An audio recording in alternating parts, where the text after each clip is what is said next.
Hello friends, welcome to my YouTube channel R K study centre में आप सभी का स्वागत है। आज के इस वीडियो में हम आपको बताएंगे एलसीएम और एचसीएफ निकालना। तो चलिए दोस्तों, वीडियो को स्टार्ट करते हैं। सबसे पहले देखो, हम एलसीएम और एचसीएफ का मतलब समझेंगे। ठीक है, तो देखो एलसीएम का मतलब क्या होता है। जो एलसीएम का फुल फॉर्म होता है वो होता है लीस्ट लीस्ट कॉमन मल्टीपल होता है। लीस्ट कॉमन मल्टीपल होता है। अब देखो एलसीएम को हिंदी में क्या बोलते हैं। एलसीएम का फुल फॉर्म तो लीस्ट कॉमन मल्टीपल होता है। एलसीएम को हिंदी में क्या बोलते हैं? लघुत्तम समापवर्तय।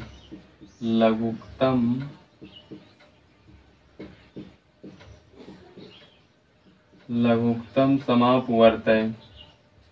अब देखो इसके बाद एचसीएफ का फुल फॉर्म क्या होता है? Highest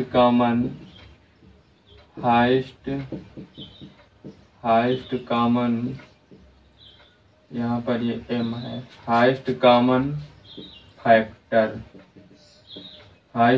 factor. अब देखो एचसीएफ को हिंदी में क्या बोलते हैं? महत्तम समापवर्तय।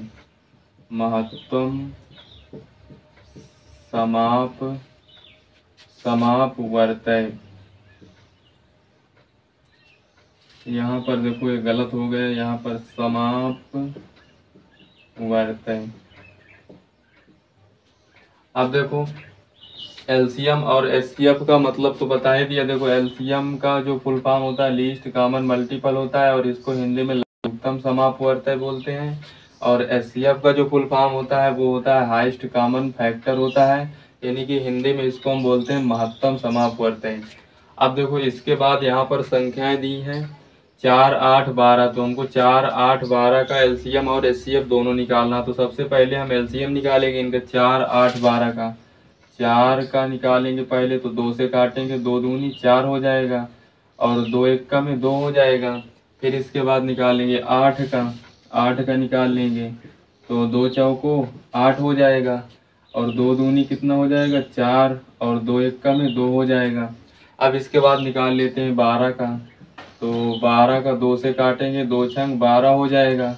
अब इसके बाद देखो फिर 2 से काटेंगे, 2 तीन 6 और 3 एक का में 3 हो जाएगा। अब इसके बाद जो हमने एलसीएम निकाला, अब यहाँ पर लिखेंगे जैसा 2 गुणे 2 और 8 का लिखेंगे, यानी कि 4, 8, 12 के जो हमने गुणनखंड निकाला है अब यहाँ पर लिख लेंगे। अब 8 के लिखेंगे 2 गुणे 2 गुणे 2, फिर इसके बाद 12 के लिखेंगे 2 गुणे 2 गुणे 3। अब देखो जो इसमें सबसे पहले हम क्या निकालेंगे? एचसीएफ। तो एचसीएफ का मतलब क्या होता है, यानी कि जो जो हमको कॉमन मिलेगा तीनों संख्याओं में कॉमन लेंगे। ठीक है, तो देखो जैसे कि ये कॉमन मिल रहा है और एक ये कॉमन मिल रहा है।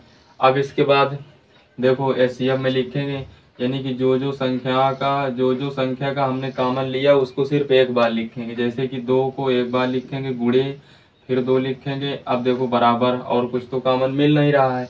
अब इनका हम गुणा करवा देंगे तो 2 दूनी कितना हो जाएगा? 4। 4 इसका एचसीएफ हो जाएगा। अब देखो एलसीएम निकालेंगे तो एलसीएम बराबर लिखेंगे। अब देखो एलसीएम में क्या करेंगे, हम जो जो संख्या का कॉमन लिया उसको सिर्फ एक बार लिखेंगे एलसीएम में। जैसे कि 2 का लिया है, फिर 2 का। अब इसके बाद जो कॉमन नहीं मिला उनको लिख लेते हैं 2 गुणे 3। अब इनका हम क्या करेंगे? गुणा करवा देंगे तो 2 दूनी 4 हो जाएगा और 4 दूनी 8 और 8 तरीक कितना हो जाएगा? 24। तो यही इसका आंसर हो जाएगा। अब इसके बाद देखते हैं दूसरा नंबर दिया है 10 और 20, 30 का हमें एलसीएम और एचसीएफ निकालना। तो सबसे पहले इनके हम गुणनखंड निकाल लेते हैं। तो 10 का पहले करेंगे तो 2 से काटेंगे, 2 पंचे 10 हो जाएगा और 5 एक का में 5 हो जाएगा।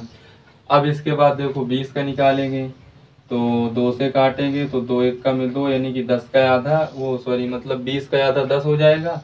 फिर 2 से काटेंगे, 2 पंचे 10 और 5 एक का में 5 हो जाएगा। फिर इसके बाद 30 का निकाल लेते हैं तो 30 का एलसीएम निकालेंगे तो 2 से काटेंगे, 2 एक का में 2, इसमें एक बचेगा 10, 2 पंचे 10 हो जाएगा। अब 3 से काट देंगे, 3 पचे 15 और 5 से काटेंगे, 5 एक का में 5 हो जाएगा। अब देखो जो हमने गुणनखंड निकाले हैं ये संख्याओं के, अब यहाँ पर हम सब लिखेंगे। यानी कि जैसे 10 का गुणनखंड क्या हमने निकाला है, तो 10 का निकाला है 2 गुणे 5, फिर इसके बाद लिखेंगे 20 के गुणनखंड 2 गुणे 2 गुणे 5। अब इसके बाद लिखेंगे हम फिर 30 का, तो 2 गुणे 3 गुणे 5। अब देखो इसमें एलसीएम यानी कि अब एचसीएफ निकालेंगे सबसे पहले इसका हम।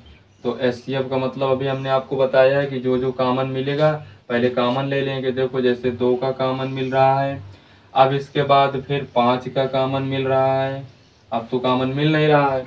अब देखो जो जो कॉमन मिला है एचसीएफ में लिखेंगे, यानी कि 2 गुणे 5, तो बराबर अब इनका गुणा करवा देंगे तो 2 पंचे कितना हो जाएगा, 10 हो जाएगा। अब इसके बाद देखो एलसीएम निकालेंगे।